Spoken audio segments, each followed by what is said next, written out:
Menjadi serupa dengan Kristus itu adalah pertumbuhan yang lama, butuh proses. Kedewasaan rohani itu tidak terjadi seketika dan otomatis, melainkan proses perkembangan yang terjadi perlahan dan progresif. Dan teman-teman, itu memerlukan waktu yang sangat panjang.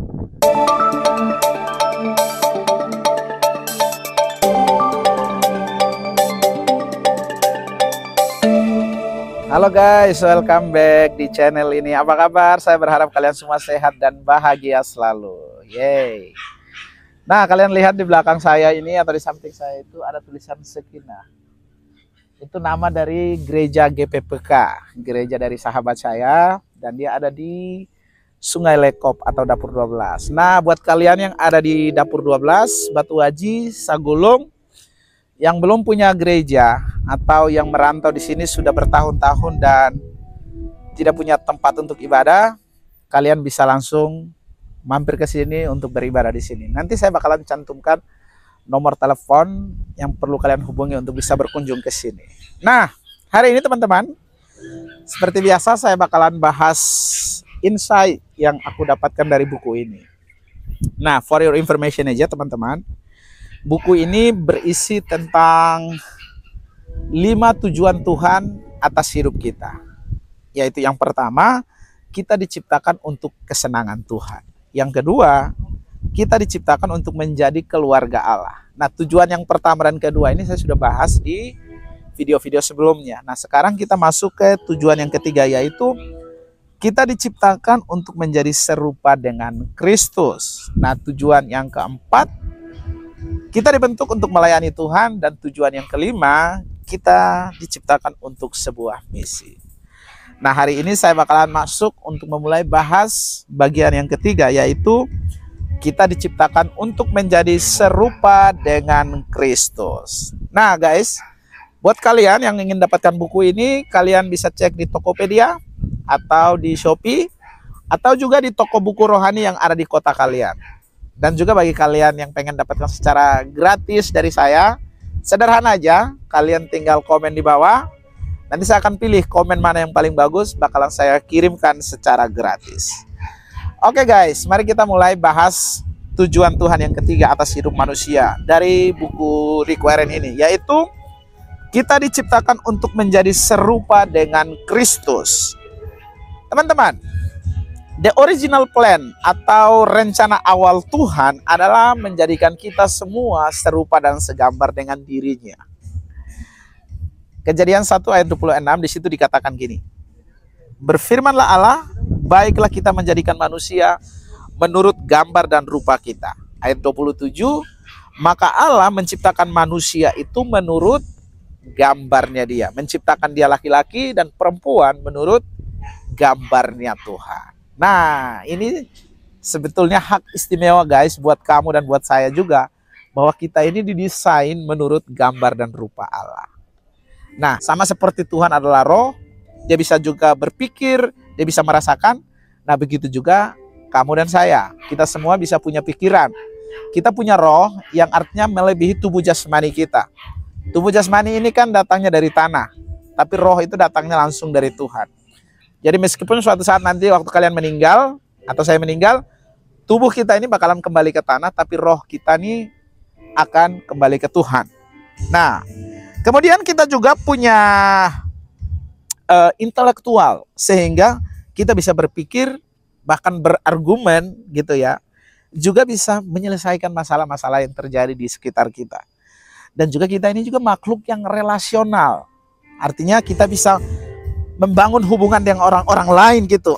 Dan juga kita bisa memberikan cinta, sekaligus kita juga bisa menerima cinta, karena kita di-create memiliki sifat relasional. Dan juga kita punya kesadaran moral, bisa membedakan mana yang baik, mana yang jahat, mana yang milik kita, mana yang bukan milik kita. Nah, itulah maksud Tuhan meng-create kita menjadi gambar dan rupa Allah. Tapi tahukah kalian guys, nanti kalau kalian baca di Kejadian pasal 3, kita akan menemukan bahwa desain Tuhan yang tadi sangat bagus itu, manusia mirip dengan Tuhan, itu jadi rusak karena dosa. Jadi dosa ini merusak semuanya. Tapi bersyukur kepada Yesus, yang mau datang ke dunia untuk mati di kayu salib menebus dosa kita semua. Makanya hari Jumat kemarin kita rayain Jumat Agung dan hari Minggu kita rayakan Paskah untuk memperingati hari sukacita yang besar itu. Nah, teman-teman, kalian pasti pernah dengar istilah seperti ini. Buah jatuh tidak jauh dari pohonnya. Atau cerita yang lain, seperti itu ayahnya, seperti itulah anaknya. Nah, teman-teman, ungkapan ini sebetulnya menggambarkan sifat kemiripan antara anak dengan ayah. Dan kalian tahu nggak teman-teman? Ayah kalian atau ayah saya atau bapak-bapak, mereka sangat senang banget kalau ketika ada orang-orang menyebut bahwa anak-anak mereka mirip seperti dia. Bahwa anaknya mirip seperti ayahnya. Itu merupakan kebanggaan tersendiri. Nah, begitu juga dengan Tuhan. Dia akan sangat senang banget ketika kita sebagai anak-anaknya mencerminkan sifat dan karakternya Tuhan di dunia ini.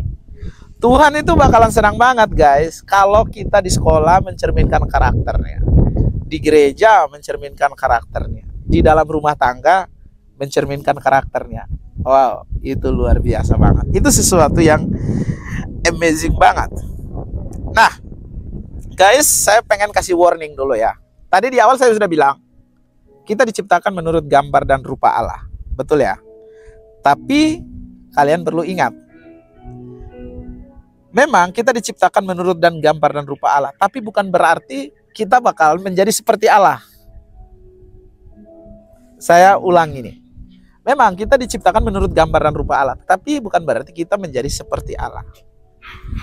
Kalian tahu nggak tipuan iblis di Taman Eden? Iblis menipu Adam dan Hawa supaya mereka memakan buah itu agar mereka menjadi seperti Allah. Dan itu adalah tipuan yang tidak membawa manfaat baik kepada Adam dan Hawa. Akibat Adam dan Hawa dengarkan tipuan iblis ini, akhirnya mereka jadi jatuh. Nah, teman-teman, hari ini memang kita tidak sedang seperti Adam dan Hawa yang ditipu makan buah itu. Tetapi iblis memakai cara lain. Misalkan, dia membuat kita meragukan soal hari esok. Membuat kita khawatir berlebihan soal masa depan, sehingga kita meragukan Tuhan. Masalah kita selalu berpikir, kayaknya Tuhan nggak sanggup dah menolongku. Kayaknya Tuhan nggak ada deh. Jadi iblis selalu bekerja dengan berbagai cara untuk membuat kita anak-anaknya selalu menjauh dari Tuhan dan meragukan Tuhan. Nah, saya harap ini cukup jelas bagi kalian. Oke, mari kita teruskan dari pelajaran yang saya dapatkan dari buku ini. Nah, teman-teman, di sini saya mencatat beberapa hal bahwa satu, tujuan utama Tuhan untuk kehidupan kita bukanlah demi kenyamanan kita, bukan mencapai karir kita, popularitas kita, atau cita-cita besar kita. Tuhan meng-create kita atau kita ditebus oleh Yesus di sini adalah supaya kita diperbaharui semakin hari semakin serupa dengan gambarannya. Sederhananya, menjadi seperti Yesus, berkarakter seperti Yesus. Nah, Tuhan mau kamu dan saya, kita menjalani kehidupan melakukan buah-buah roh yang digambarkan di dalam Galatia pasal 5, atau juga hidup di dalam kasih seperti yang Paulus catat dalam 1 Korintus pasal 13. Nah, seringkali orang salah paham teman-teman. Kesalahpahamannya gini, banyak orang Kristen salah menafsirkan atau salah memahami janji Tuhan soal kelimpahan. Mereka memahami itu sebatas pada limpah secara materi, punya kesehatan yang baik, tidak pernah ada masalah, sekali berdoa Tuhan langsung jawab. Padahal mereka lupa, Tuhan kadang tidak menjawab doa kita, sebetulnya bukan karena dia nggak mau menjawab, tapi dia pakai situasi itu untuk apa? Membentuk karakter kita. Ingat, kata kuncinya adalah apa? Tuhan mau memproses kita agar menjadi serupa dengan Tuhan. Nah, menjadi serupa dengan Tuhan ini bukan berarti sesuatu yang terjadi langsung begitu, langsung jadi. Tidak, ini by proses yang panjang. Itu dimulai daripada kehidupan yang selalu ketemu dengan masalah, doa-doa yang tidak dijawab oleh Tuhan. Jadi sekarang pertanyaannya gini, bagaimana teman-teman caranya supaya kita ini bisa menjadi serupa dan segambar dengan Tuhan? Nah, aku perlu kasih kalian catatan, teman-teman. Kekuatan kita, kemampuan kita tidak bisa membawa kita untuk menjadi segambar dan serupa dengan Allah. Mau segimanapun dengan kemampuan kita, kita nggak bisa. Makanya yang perlu kita lakukan adalah bekerjalah sama dengan Roh Kudus. Kita bersyukur, kita percaya Tuhan, Tuhan memberikan dalam diri kita Roh Kudus yang bekerja 24 jam sebetulnya dalam diri kita untuk mengarahkan kita, mengingatkan kita, memberitahu kita mana yang benar dan mana yang salah. Nah, kebanyakan dari kita kurang peka dengan tuntunan Roh Kudus. Tapi kalau kita mau peka dengan tuntunan Roh Kudus, sebetulnya mudah buat kita untuk bisa berjalan di dalam kebenaran yang pada akhirnya selalu membawa kita untuk mencerminkan karakter Kristus. Jadi kita harus mengubah cara kita di dalam mendekatkan diri pada Tuhan. Nah, di sini terpenting adalah selalu bekerja sama dengan Roh Kudus. Cara yang kedua adalah Paulus sebut ada 3 hal yang harus kita lakukan di cara yang kedua ini, yaitu kita harus punya tanggung jawab. Tanggung jawab kita untuk menjadi serupa dan segambar dengan Kristus. Caranya bagaimana? Di sini saya catat beberapa hal. Yang pertama, kita harus memilih untuk melepaskan cara-cara bertindak yang lama. Apa sih cara-cara bertindak yang lama? Misalnya tukang marah-marah, tukang emosian, tukang gosip, sering mencuri, apalagi memfitnah, apalagi banyak hal kejahatan yang dilakukan. Nah, ketika kita sudah dalam Kristus, cara-cara itu harus kita tinggalkan. Itu prosesnya.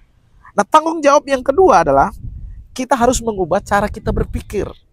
Roma pasal 12 ayat 2. Di situ dikatakan berubahlah oleh apa? Pembaharuan budimu. Nah, bagaimana kita merubah cara pikir kita? Ya mau nggak mau dengan cara belajar firman Tuhan. Firman Tuhan itu ibaratnya air yang selalu kita tuangkan ke dalam gelas yang tadinya kotor, lama-lama sering dituangin, gelasnya jadi bersih.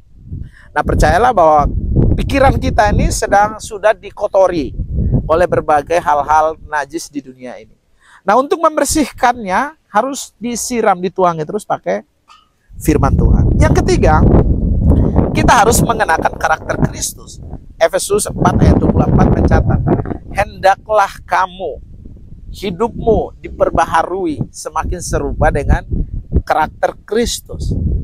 Apa karakter Kristus, teman-teman? Nah, saya rasa 33 tahun lebih Yesus hidup di bumi, banyak hal yang sudah dia contohkan. Banyak ajaran yang dia sudah beritahu di dalam Injil. Nanti kalian boleh baca di Filipi 2 ayat 5-8. Itu sangat luar biasa banget. Saya suka ayat itu. Kata-katanya seperti ini. Hendaklah kamu dalam hidupmu menaruh pikiran dan perasaan yang terdapat juga dalam Kristus, yang meskipun dalam rupa Allah tidak menganggap kesetaraan dengan Allah sebagai milik yang harus dipertahankan, tetapi melainkan mengosongkan dirinya dan merendahkan dirinya. Bukan cuma rendah, dia mengambil rupa seperti hamba dan merendahkan dirinya sampai mati di kayu salib. Kalian tahu nggak perjalanan Yesus sampai mati di salib? Itu nggak gampang. Iya, dia yang adalah Tuhan dan Allah tuh diludahin sama orang-orang, disiksa, dipukulin. Itu karakter-karakter yang Yesus lakukan. Jadi di sini tuh Yesus itu nggak mementingkan dirinya sebagai Allah. Mestinya kan dia kalau dia mau mementingkan diri dia akan bilang begini, gila aja kalian, gua ini kan Allah, ngapain gua mesti bela-belain relain diri gua diludahin lah, disiksa sama tentara-tentara Romawi, orang-orangnya Pilatus, orang-orang Herodes, ngapain gitu loh. Tapi dia tetap merendahkan hati. Nah, kerendahan hati itu yang harusnya kita pegang sebagai anak-anak Tuhan. Itu nilainya sebetulnya sekarang mahal banget ya, soal kerendahan hati. Orang-orang zaman sekarang berlomba pengen aktualisasi diri, pengen nunjukin kepada dunia, oh ini gua loh, ini aku seperti ini loh. Semua pengen cari validasi, mulai dari sosial media, mulai dari banyak hal yang dilakukan. Senternya bukan lagi pada Kristus, tapi pengen menunjukkan kepada dunia bahwa siapa mereka. Nah, saya harap guys, kita tidak termasuk dalam bagian itu. Yang terakhir, Tuhan memakai firman Tuhan untuk membentuk kita. Tuhan juga memakai manusia, dan Tuhan juga memakai situasi untuk membentuk kita. Ini, Kenapa firman Tuhan? Firman Tuhan itu menyediakan kebenarannya untuk kita bisa bertumbuh. Sementara umat Tuhan menyediakan dukungan yang kita perlukan. Makanya gini guys, saya selalu bilang bahwa kamu tidak bisa hidup seorang diri. Begitu juga saya, nggak bisa hidup seorang diri. Saya butuh orang lain untuk hidup, begitu juga orang lain butuh saya untuk hidup. Jadi saling mensupport. Kalau kalian masih dengar video 3 hari lalu, saya bilang, di dalam Kejadian pasal 2 ayat 18, Tuhan sendiri bilang, tidak baik kalau manusia itu seorang diri. Ya meskipun hari ini saya masih jomblo ya. Candanya kelewatan. Tapi it's fine. Tapi gini, maksud saya gini, kita tuh selalu butuh orang lain. Mau kerohanianmu bagus, lu nggak bisa bertumbuh dalam terisolasi sendiri. Mungkin kalau kalian dengerin cerita tokoh-tokoh masa lalu, mereka agar supaya kelihatan suci harus naik ke bertapa ke gunung gitu ya, biar tidak terganggu sama situasi di dunia. Saya rasa bukan untuk itu maksud Tuhan. Kita diberikan gereja, komunitas untuk saling mensupport. Nah, makanya sekali lagi teman-teman, kalian yang belum punya gereja nih, gue saranin banget, kunjungilah gereja yang ini, GPPK, dan kalian akan bertumbuh, kalian bakalan disupport habis-habisan di sini. Nah, situasi. Tuhan juga menyediakan situasi untuk kita mempraktekkan firman Tuhan. Gini, karakter kita tidak bisa terbentuk dalam terisolasi sendiri. Kita perlu lingkungan, kita perlu tempat, wadah. Dan kadang Tuhan menyediakan itu melalui lingkungan. Kalau teman-teman dari Batak punya STM tuh. Kalau teman-teman di gereja punya namanya komunitas cell group. Atau teman-teman di gereja GBI sebutnya cool. Atau teman-teman yang dari JPCC sebutnya dead. Banyak banget. Atau teman-teman dari GKPB sebutnya kesan, dan maybe banyak banget. Apapun bentuknya, gue sih berharap masuklah ke sana. Tapi juga perlu hati-hati. Setahu saya ya, tidak semua komunitas itu, meskipun namanya rohani, tapi belum tentu rohaninya bertumbuh. Kebanyakan bahas politik, gosip, jelek-jelekin pendetanya. Padahal pendetanya udah jelek, dijelek-jelekin pula. Aduh, kasihan banget ya. Oke guys, ini terakhir banget. Gini, menjadi serupa dengan Kristus itu adalah pertumbuhan yang lama, butuh proses. Kedewasaan rohani itu tidak terjadi seketika dan otomatis, melainkan proses perkembangan yang terjadi perlahan dan progresif. Dan teman-teman, itu memerlukan waktu yang sangat panjang. Quote terakhir dari saya. Ini saya ambil dari buku ini, bukan punya saya ya. Kata-katanya gini. Kita adalah pekerjaan yang masih belum selesai. Transformasi rohani kita dalam mengembangkan karakter Yesus akan membutuhkan waktu seumur hidup. Bahkan itu tidak akan pernah terselesaikan di bumi. Itu hanya akan selesai saat kita sampai ke surga atau ketika Yesus datang. Jadi guys, buat aku dan buat kamu, kita harus buat keputusan yang harus kita pilih dengan sengaja untuk mengarahkan hidup kita menjadi serupa dan segambar dengan Kristus. Ingat, kalau kamu tidak membuat keputusan, percayalah, lingkungan kamu, teman-teman kamu, orang-orang sekitar kamu yang tidak mengenal Tuhan, mereka bakalan membawa kamu untuk hidup dengan nilai dan standar mereka. Dan percayalah, belum tentu itu yang Tuhan mau. Oke guys, sampai sekian dulu. Tuhan memberkati. Dan jangan lupa like, komen, dan share video ini. Tuhan Yesus memberkati.